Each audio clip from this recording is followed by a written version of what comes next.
में जिला परिषद और पंचायत समिति के सदस्यों के चुनावों के लिए पहले चरण की वोटिंग जारी है। स्वागत है आप सभी का, आपके साथ मैं हूं स्वप्निल।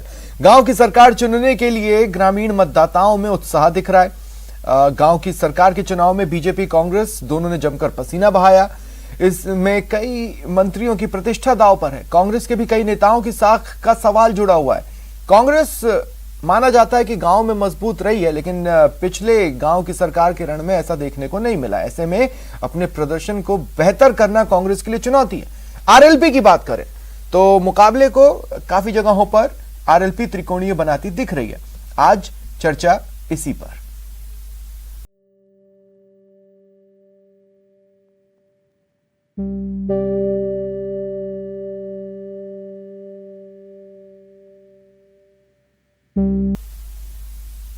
और मेरे साथ जो गेस्ट जुड़ रहे हैं आपको इंट्रोड्यूस करवा देता हूं। आरआर तिवारी जी कांग्रेस नेता हैं, मुकेश पारीक जी बीजेपी नेता हैं, महिपाल महला जी प्रवक्ता हैं आरएलपी के, और अवधेश आकोदिया जी वरिष्ठ पत्रकार हैं। आप सभी का स्वागत है न्यूज 18 राजस्थान पर। महिपाल महला जी, आपसे शुरुआत करना चाहता हूं। पिछली बार गांव के सरकार के रण में आपका पहला परफॉर्मेंस था, ओके सा रहा। इस बार क्या उम्मीदें हैं आपकी पार्टी को? स्वप्निल जी, हर पार्टी ये चाहती है कि हम हमारी रीति नीति को लेके और लोगों के बीच में जाएं। हमारे पास सिर्फ भारतीय जनता पार्टी और कांग्रेस के खिलाफ जिस तरीके से कांग्रेस पार्टी ने सत्ता में रहते हुए जो 2.5 साल काम किया, और भारतीय जनता पार्टी जो पूर्ववर्ती सरकार रही है उसके जो काम थे उनके विरुद्ध और हमारे विजन को लेके हम लोग तो पहली बार चुनाव लड़ रहे हैं। इन 6 जिलों में भी जहां चुनाव हो रहे हैं तो मजबूती से जितने प्रयास हो सकते हैं उतने भरसक प्रयास कर रहे हैं कि प्रदेश की जनता को जो तीसरा विकल्प दिया गया था वो राष्ट्रीय लोकतांत्रिक पार्टी मजबूती से अपनी ताल ठोकते हुए और भाजपा और कांग्रेस के खिलाफ तीसरे दल के रूप में मजबूती से उभरे। और 22 जिलों में जो पिछली बार जो चुनाव हुए थे दिसंबर 2020 में, उसमें भी राष्ट्रीय लोकतांत्रिक पार्टी की हो सकता है कि इतनी बेहतर जितनी हमने उम्मीद की उतना बेहतर परिणाम हमारे पक्ष में नहीं है, पर मजबूती से 22 में से 17 जिलों में मजबूती से हमने चुनाव भी लड़ा। क्या ये मुश्किल नहीं होता आपके लिए? आप सिर्फ अभी फिलहाल आप जिस स्थिति में आप सिर्फ कांग्रेस और बीजेपी की खामियां बताकर ही रण में उतरते रहेंगे, अपना बताने के लिए कुछ खास है नहीं, क्या मुश्किल नहीं होता फेस करना? नहीं, ऐसा नहीं है, क्योंकि हमारे पास तो अभी मौका मिला नहीं है। पंचायत निकाय का पहला चुनाव राष्ट्रीय लोकतांत्रिक पार्टी लड़ने को जा रही है, इसलिए आपको कभी मौका नहीं मिला है तो आप क्या बताएंगे। यदि हमारे पास 5 साल मौका मिला हुआ होता, यही पार्टी 2013 में बनी हुई होती और हमने नहीं, आप विजन बताएंगे ना, आप विजन बताएंगे, लेकिन क्या वो विजन लोग समझ पा रहे हैं? के ही स्वप्निल जी, हम लोग चुनाव में क्या करें? वो अगर आपके पास फिलहाल कुछ बताने के लिए तो वो ये है कि आप क्या करेंगे या फिर अपना विजन। हम हमारे विजन को लेके ही चुनाव लड़ रहे हैं और राष्ट्रीय लोकतांत्रिक पार्टी पूरी मजबूती से जहां जहां चुनाव हो रहे हैं वहां वहां, चाहे पंचायत समिति के चुनाव चाहे जिला परिषद के चुनाव, हमारे विजन को लेके। और भारतीय जनता पार्टी और कांग्रेस से बेहतर हम लोग क्या कर सकते हैं, आपके वार्ड के लिए क्या कर सकते हैं, आपके जिला परिषद वार्ड के लिए हम लोग क्या कर सकते हैं, यदि हमारा बोर्ड बनेगा तो हम आप लोगों के लिए बेहतर क्या करेंगे। ठीक है, ठीक है महिपाल जी, आगे मैं आपके पास आता हूं। मुकेश पारीक जी, आपके पास आना चाहता हूं। किस क्राइटेरिया के तहत आपने प्रत्याशी चुने? जी देखिए, जो पिछले जिला परिषद के और पंचायत के चुनाव हुए थे उसमें भी आपको जानकारी है कि 14 जिला प्रमुख भारतीय जनता पार्टी के बने थे, 105 प्रधान बने थे। इस सरकार ने अपनी पूरी जो इनकी शक्ति थी और पूरा जो भी सरकारी मशीनरी का जितना दुरुपयोग कर सकते थे, उन सब के बावजूद भारतीय जनता पार्टी पर प्रदेश की जनता ने, प्रदेश की ग्रामीण जनता ने विश्वास व्यक्त किया था। और मेरा मानना है कि जिस प्रकार से सरकार काम कर रही है, लेकिन आप सिर्फ इसी भरोसे पर प्रत्याशी चुन ले गए या आपका अपना खुद का भी कोई क्राइटेरिया था प्रत्याशी चयन का? हमारा क्राइटेरिया यह है कि भारतीय जनता पार्टी का कार्यकर्ता जब कोरोना की लड़ाई में हमेशा जनता के साथ खड़ा हुआ पाया गया, जनता की सेवा में रहा, और जो भी हमारी केंद्र सरकार के जो कार्य हैं, आज जिस प्रकार से राज्यों को हमने स्वदेशी हमारा जो टीका बनाया, जिस प्रकार से 60 करोड़ देशवासियों को टीका लगा, ये सब बहुत सारी उपलब्धियां हैं। साथ में जो किसान सम्मान निधि और उज्ज्वला योजना, स्वच्छता की योजना, ऐसी कई हमारी जो कल्याणकारी योजनाएं। देखिए, मेरे लिए दुख की बात क्या है ना मुकेश पारीक जी, मैं वो आपसे शेयर करना चाहता हूँ। भरतपुर के 2-3 प्रत्याशियों से मैंने बात की और जब हमने उनसे पूछा कि भाई आप क्या काम कराएंगे, तो वो ये कह, अगर हम जीत गए तो जो पार्टी बोलेगी वो काम कराएंगे, तो ये गैप नहीं है कि मतलब जो पार्टी बोलेगी वो कराएंगे और जनता क्या चाहती है इसके बारे में उन्हें कोई जानकारी ना होना। देखिए, जनता क्या चाहती है वही पार्टी बताएगी। ये तो सीधी सी सोचने वाली बात है कि जो पार्टी भी अगर कोई कार्य बताती है तो वही बताती है जो जनता के हित में है और जो जनता चाहती है। जब केंद्र से लेके पंचायत, लेकिन मुकेश पारीक जी, जैसे अगर मान लीजिए कल को आपका कोई प्रत्याशी खड़ा होता है और आप एक ब्लैक पेपर निकालते हैं, तो आपके पास एक विजन होता है ना कि हम ये काम कराएंगे। आप ये तो नहीं बोलेंगे कि जो पार्टी कहेगी वो कराएंगे।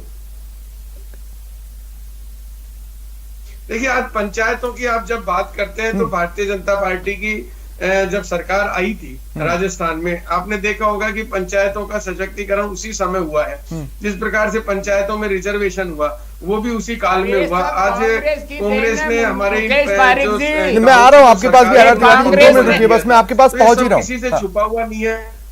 हम इस चीज को अपनी बात खत्म कर ले मुकेश पारीक जी, फिर मैं तिवारी जी के पास जाऊंगा।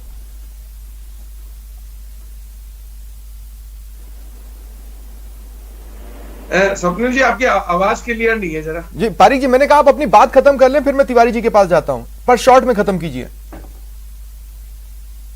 जी, मेरा ये विश्वास है कि जिस प्रकार से गए चुनाव में भारतीय जनता पार्टी के प्रति विश्वास जताया है पंचायतों में, जिला परिषदों में, निश्चित रूप से इस बार भी वैसा ही विश्वास रहेगा। कांग्रेस की सरकार सिर्फ और सिर्फ एक अपनी आपसी लड़ाई में, आपसी कलह में उलझी हुई है। चाहे लॉ एंड ऑर्डर की बात करें, चाहे बिजली की सब्सिडी की बात करें, चाहे बिजली की महंगी होने की। ठीक है पारीक जी, आगे आपके पास आता हूं, आगे आपके पास आता हूं। आर तिवारी जी, अब मैं आपके पास आ रहा हूं। देखिए, आपका भी प्रत्याशी चयन सवालों के घेरे में रहा। कई लोग तो समझ ही नहीं पाए हुआ क्या। अब आपकी एक विधायक हैं जिनके खुद के 3 रिश्तेदारों को टिकट मिल जाए और वो लिखित में पार्टी को शिकायत करें कि दूसरे रिश्तेदार की वजह से परिवारवाद है, तो ये तो काफी सुर्खियां बटोर रहा है आपके लिए। देखो स्वप्निल, आज कांग्रेस की सरकार है राजस्थान की धरती पर, और जननायक अशोक गहलोत जैसा देश का विरला पहला मुख्यमंत्री है जो देश में अनूठी योजनाएं, जन कल्याणकारी योजनाएं दे रहे हैं। सत्तारूढ़ पार्टी के अंदर ज्यादा फुटबॉल हो सकती है, मैं स्वीकार करता हूं, कांग्रेस का कार्यकर्ता हूं। सीट होती है 1, मांगने वाले होते हैं 10, लेकिन जब सीट का तय हो जाता है, प्रतिनिधि हमने चुन लेते हैं कौन चुनाव लड़ेगा, तो हम सब एक हैं। आपने देखा होगा सचिन पायलट हर पंचायत चुनाव में जाकर आप सब तो इतने एक हैं कि जो आपके बागी हैं वो भी आप ही के हैं। आप उन पर अनुशासनात्मक कार्रवाई नहीं करेंगे, जीत गए तो हम उनको ले लेंगे। मुख्यमंत्री जी स्वयं उम्मीदवार बनने से पहले कहीं ना कहीं हमारे यहाँ विरोधाभास हो सकता है, लेकिन चुनाव का टिकट मिलने के बाद हम सब एक हैं। और ये भारतीय जनता पार्टी वाले तो दिन में ही सपने देख रहे, इनको लग रहा है कांग्रेस। लेकिन एक बात बताइए ना, जो आप अपने बारे में इतने सारे शब्द कह रहे हैं, अपने बारे में इतने सारे वाक्य कह रहे हैं, पिछले गांव की सरकार के रण में क्या हो गया था आपको? इन्हीं सबके दम पे तो आप उतरे थे।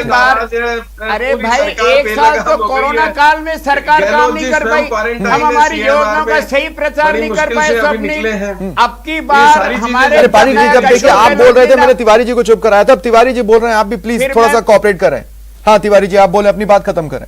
जननायक अशोक गहलोत अपने 1 साल तो हमने आते ही लोगों की जीवन को बचाने के लिए बड़ा अभियान छेड़ा, जिसके लिए देश के प्रधानमंत्री जी ने सबसे पहले जननायक अशोक गहलोत जी का नाम लेकर के उदाहरण दिया। पिछली गांव की सरकार के रण में क्या हो गया था फिर? अरे नगर निगम के चुनाव हम जीते, नगर पालिका के गांव चुनाव में हम जीते, नगर अंतर होता है। चुनाव तिवारी जी, आप ये बात बहुत अच्छे से जानते हैं। 3 विधानसभा में हमने 2 विधानसभा जीती, और तीसरी भी जो भारतीय जनता पार्टी की 30,000 से जीती हुई सीट थी, हमने 25,000 वोटों से चल ठीक है वापस उसको रिकवर किया, 5,000 से हारे। ठीक है, ये सारी बातें सरकार। ठीक है तिवारी जी, आता हूं मैं आगे आपके पास आता हूं। अवधेश आकोदिया जी, क्या मैंडेट को माना जाए? जो भी मैंडेट होगा उसको क्या माना जाए फिलहाल? वैसे ये बात भी देखने वाली है कि 2 बजे तक किसी भी इलाके में 40% से ज्यादा वोटिंग ना होना, ये भी अपने आप में कुछ चीजें तो बता रहा है। बहरहाल, लेकिन फिर भी मैंडेट क्या कहेगा?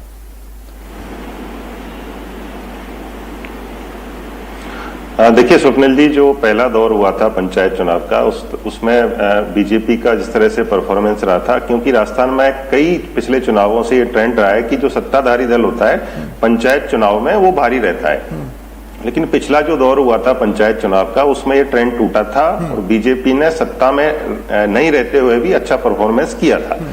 तो निश्चित रूप से कांग्रेस के ऊपर दबाव है कि जो पिछले चुनाव में गलतियां हुई थी उनको दुरुस्त किया जाए और जो परफॉर्मेंस था उसको बेहतर किया जाए। साथ में बीजेपी के ऊपर भी दबाव है कि जो पिछला परफॉर्मेंस था उसको फिर से दोहराया जाए, जिससे ये साबित किया जा सके, ये स्टैब्लिश किया जा सके कि जो गांव हैं, गांवों के जो मतदाता हैं वो इस सरकार के परफॉर्मेंस से खुश नहीं है।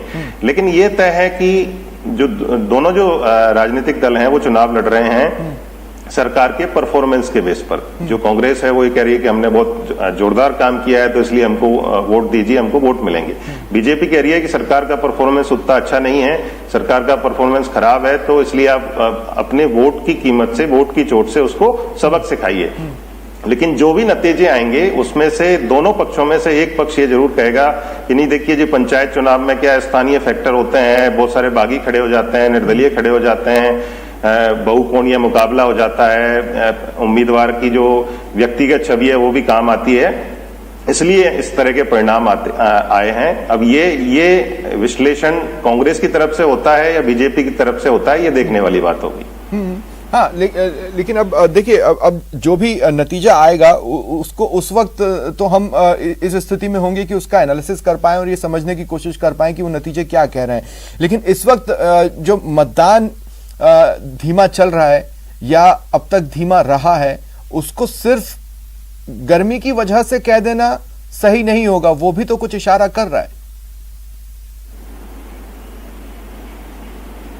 जी बिल्कुल, देखिए स्वप्निल जी, जो वोटिंग का ट्रेंड होता है, यदि वोटिंग परसेंटेज कम रहता है तो हमेशा जो रूलिंग पार्टी होती है उसके फेवर में जाता है, क्योंकि सरकार से लोगों की नाराजगी होती है तो बहुत बड़ी तादाद में लोग निकलते हैं, वोटिंग सेंटर तक जाते हैं और अपना वोट कास्ट करते हैं।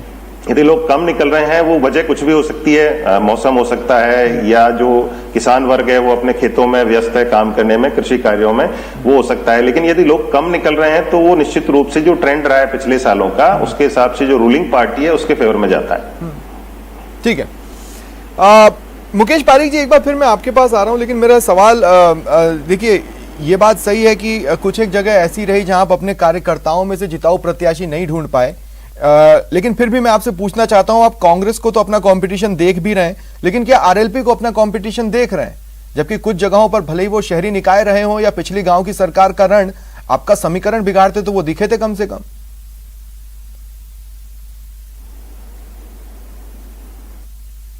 भारतीय जनता पार्टी अपने कार्यकर्ताओं के दम पर, हमारे केंद्र सरकार के कार्यों के दम पर और अपने जनता से सीधे जुड़ाव के दम पर चुनाव लड़ती है। अगर आरएलपी का कहीं कोई प्रभाव कांग्रेस पे पड़ रहा है या नहीं पड़ रहा है, ये मैं नहीं मानता, लेकिन भारतीय जनता पार्टी पर इसका किसी भी प्रकार का कोई प्रभाव नहीं पड़ेगा।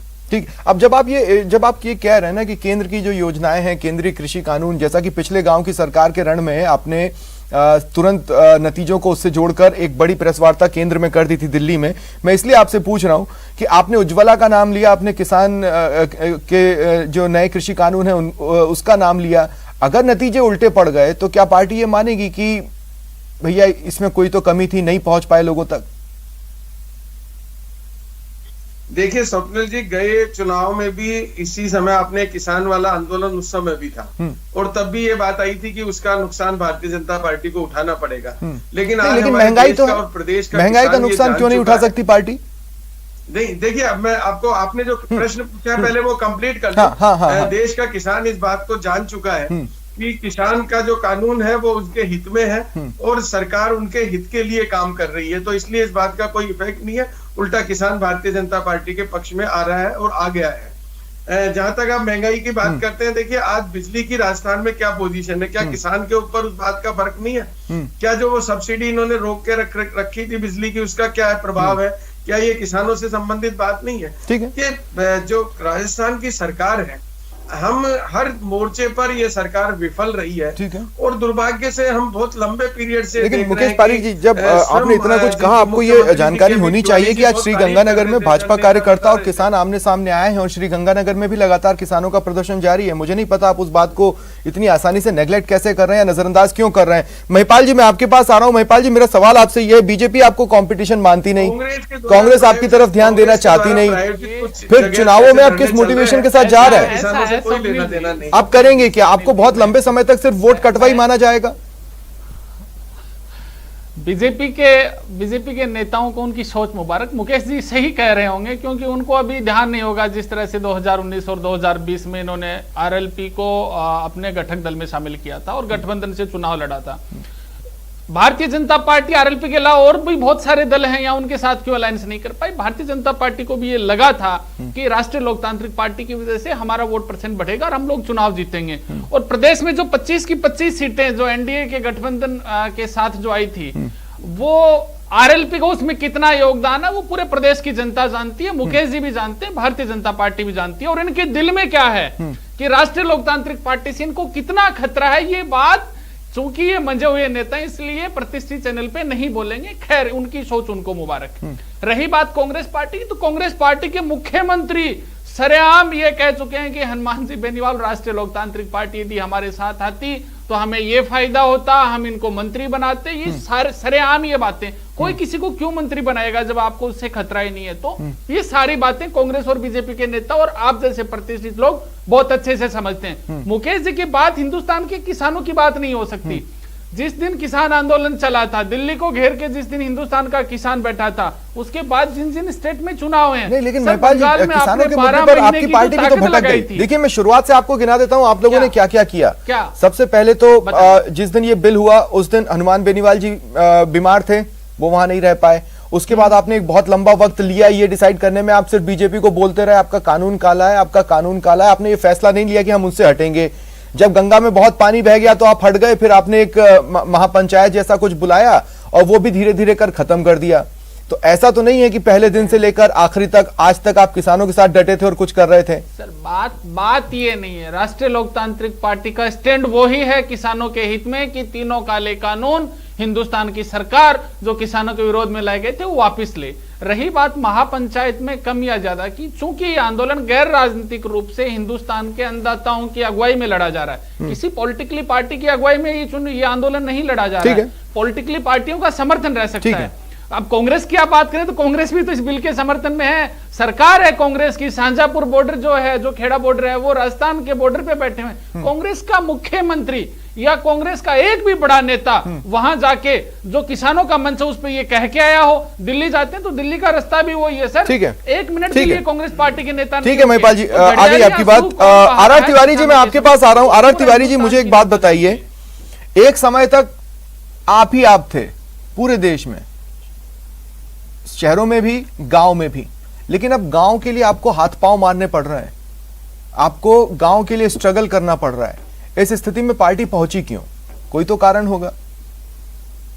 कौन स्ट्रगल कर रहा है? स्वप्निल सर, आप कर रहे हैं सर। मैं फिर कह रहा हूं, आज से जो शुरुआत हुई है 3 चरणों के चुनाव की, हम 6 जिला परिषद में जिला प्रमुख बनाने जा रहे हैं। ये महिपाल जी जो कुछ भी कह रहे हैं अपने पिछली बार कुछ भी कह सकते हैं, सत्ता के साथ नतीजे जाने वाली परंपरा टूटी ना सर, तो स्ट्रगल तो है। आज किसान गांव के अंदर बैठ करके 100 रुपए के डीजल से अपने खेत को कैसे जोत पा रहा है। मेरी माँ बहन 900 रुपए के सिलेंडर से अपने बेटों को, पति को कैसे खाना खिला रही है वो जानती है। ये मुकेश पारीक जी कह रहे देश की केंद्रीय सरकार की नीतियां हम गांव तक ले जाएंगे। अरे बंगाल के चुनाव ने आपको बता दिया था अब की बार 200 पार, आप कहां जाकर के अटक गए? नहीं, उनकी तो सीट बढ़ गई, आप वहां पर कहां पहुंच गए? उनकी सीट तो बंगाल में बढ़ गई, लेकिन आप कहां से कहां पहुंच चुके हैं वहां भी। मैं यही तो कह रहा हूं कि आखिर अब पार्टी को इतना स्ट्रगल करना पड़ रहा है तो कोई तो कारण होगा ना। मैं राष्ट्रीय नेता नहीं हूं, मैं राजस्थान के चुनाव की बात कर रहा हूं। राजस्थान के आप बंगाल लाए थे बीच में, इसीलिए मैंने सवाल जोड़ लिया। बहरहाल आप अपनी बात जारी रखिए। राजस्थान के अंदर भारतीय जनता पार्टी का कमल मुरझाएगा 6 जिला परिषद के चुनाव में, और आरएलपी का तो कहीं खाता ही नहीं खुलने वाला। केवल बॉर्डर पे जाकर के भाषण देने से किसान नहीं है। हमारे देश के सोनिया गांधी, तिवारी जी, आप बॉर्डर पे तो गए क्या? ठीक है, लगातार ठीक है, आप भी बता काले कानूनों को वापस लेने के लिए लगातार किसानों के बीच में जा रहे हैं राष्ट्रीय स्तर। ठीक है महिपाल जी, रोक रहा हूं मैं आपको, आर तिवारी जी रोक रहा हूं मैं आपको, मुकेश पारीक जी मैं आपको 20 सेकंड दे रहा हूं, आपको कुछ काउंटर करना है तो कर लें, फिर मैं अपना अंतिम सवाल लूंगा। मुकेश पारीक जी। जी देखिए, अभी ये इन्होंने स्वयं ने ये मुद्दा लाया, ये बंगाल वाला। बंगाल में तो ये साफ हो गए, स्वयं इनका कोई नाम नेवाई नहीं बचा। मैं नहीं लाना चाहता था बंगाल, और आज भारतीय जनता पार्टी जिस ताकत के साथ पहली बार इतनी उभर के आई है, वहाँ की जनता का आशीर्वाद और जनता के ठीक है, ठीक है, ठीक है, बंगाल में इतनी सीटें मिली है। ठीक है, मेरे पास अब समय लगभग 2 मिनट का बचा है। अवधेश जी मैं आपके पास आ रहा हूं। अवधेश जी, मुझे नहीं लगता कि ये जो 6 जिले हैं वहां पर कृषि कानूनों के मुद्दे पर वोट पड़ रहा है, नहीं मुझे ये लगता है कि वहां पर उज्ज्वला योजना को सोचकर लोग वोट डाल रहे हैं। ये गांव की सरकार का रण है, लोकल मुद्दे होंगे और वही हावी होंगे। वोट डालने का आधार वो नहीं रहने वाला है जो कि परोसा गया, ऐसा मुझे लगता है। अवधेश जी, अगर मैं गलत कह रहा हूं तो काउंटर कीजिए। जी स्वप्निल जी, आप बिल्कुल ठीक कर रहे हैं। देखिए, जो स्थानीय निकाय के चुनाव होते हैं, चाहे पंचायत के चुनाव होते हैं, वो स्थानीय मुद्दों पर ही लड़े जाते हैं। थोड़ा बहुत उसमें प्रभाव यदि डालता है तो राज्य सरकार जिसकी भी है उसका परफॉर्मेंस उस पर प्रभाव डालता है। अब बीजेपी ने, जब पिछला दौर हुआ था पंचायत चुनाव का, जिसमें बीजेपी ने भारी बढ़त ली थी, उस समय बीजेपी नेताओं ने यह दावा तो किया था कि भाई देखिए, किसान हमारे साथ हैं, गांव के लोगों ने हमको वोट दिए हैं, लेकिन उन्होंने ये नहीं बताया कि उनके किसी भी उम्मीदवार ने या जो चुनाव प्रचार करने गए थे उनमें से किसी भी नेता ने क्या कृषि कानूनों के नाम पर किसी से वोट मांगा था। क्या इस बार जो चुनाव हो रहे हैं उसमें कृषि कानून के नाम पर कोई वोट मांग रहा है, या केंद्र की जो योजना है उनके नाम पर वोट मांग रहा है? देखिए, बिल्कुल स्थानीय स्तर के चुनाव होते हैं, उसमें स्थानीय मुद्दे, साथ में जो उम्मीदवार होता है उसकी किस तरह की छवि है, ये पूरी स्थितियां इस चुनाव को प्रभावित करती हैं। कुछ हद तक जो राज्य सरकार का परफॉर्मेंस है, उसका किस तरह का प्रदर्शन है, उसके ऊपर डिपेंड करती हैं, और जो ट्रेडिशनल वोट होता है पार्टी का वो मिलता है। कुछ जो वोट शेयर इधर से इधर होता है वो होता है स्थानीय मुद्दों के आधार पर, और जो उम्मीदवार होता है उसकी किस तरह की वहां पर पकड़ है, पहचान है, उसके आधार पर। तो पूरी तरह से स्थानीय मुद्दों का चुनाव होता है। इससे कृषि कानून से उसको जोड़ना या केंद्र की योजनाओं से उसको जोड़ना मेरे हिसाब से उचित नहीं है। ठीक है, शुक्रिया आप चारों का मेरे साथ जुड़ने के लिए और इस चर्चा में शामिल होने के लिए। तो गांव की सरकार के रण में नतीजे बहुत कुछ बयां करेंगे, जिसके लिए आपको नतीजों के दिन का इंतजार करना होगा। फिलहाल इतना ही, नमस्कार।